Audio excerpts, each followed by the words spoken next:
रेगिस्तान के किनारे बसा एक छोटा सा शहर, जहां हर जुमे की सुबह लोग मस्जिद में जमा होते थे। उस दिन मस्जिद के बाहर एक ऐलान किया गया, आज अल्लाह की राह में सदका जमा किया जाएगा ताकि गरीबों की मदद हो सके। लोग दूर दूर से आए, किसी ने सोने के सिक्के दिए, किसी ने चांदी और किसी ने भारी रकम दान की।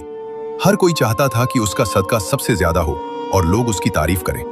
मस्जिद के एक कोने में एक गरीब औरत खड़ी थी। उसके कपड़े पुराने थे, चेहरे पर थकान थी और हाथ खाली थे। वो लोगों को देख रही थी। हर कोई कुछ न कुछ दे रहा था। उसने धीरे से अपनी मुट्ठी खोली। उसमें सिर्फ एक छोटा सा खजूर था। यही उसका आज का खाना था। वो सोचने लगी, अगर मैं ये दे दूंगी तो आज मैं भूखी रह जाऊंगी। उसकी आंखों में आंसू आ गए, मगर अगले ही पल उसने आसमान की तरफ देखा और कहा, ए मेरे रब, मेरे पास देने के लिए बस यही है, मगर मेरा दिल पूरा तेरे लिए है। और उसने वो खजूर सदके के बर्तन में डाल दिया। लोगों ने देखा और उसका मजाक उड़ाने लगे। एक आदमी हंसकर बोला, इस एक खजूर से क्या होगा? दूसरा बोला, अल्लाह को इससे क्या मिलेगा? गरीब औरत चुप रही। उसकी आंखें झुकी हुई थीं, मगर दिल में सुकून था। उस रात मस्जिद के इमाम ने एक अजीब ख्वाब देखा।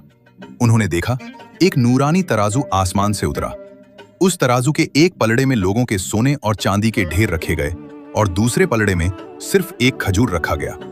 लेकिन हैरानी की बात यह थी, वो एक खजूर सोने और चांदी से ज्यादा भारी था। फिर एक नूरी आवाज आई, ये उस औरत का सदका है जिसने अपनी भूख से ज्यादा मेरी मोहब्बत को चुना। लोगों ने रकम दी, मगर उसने अपना दिल दिया।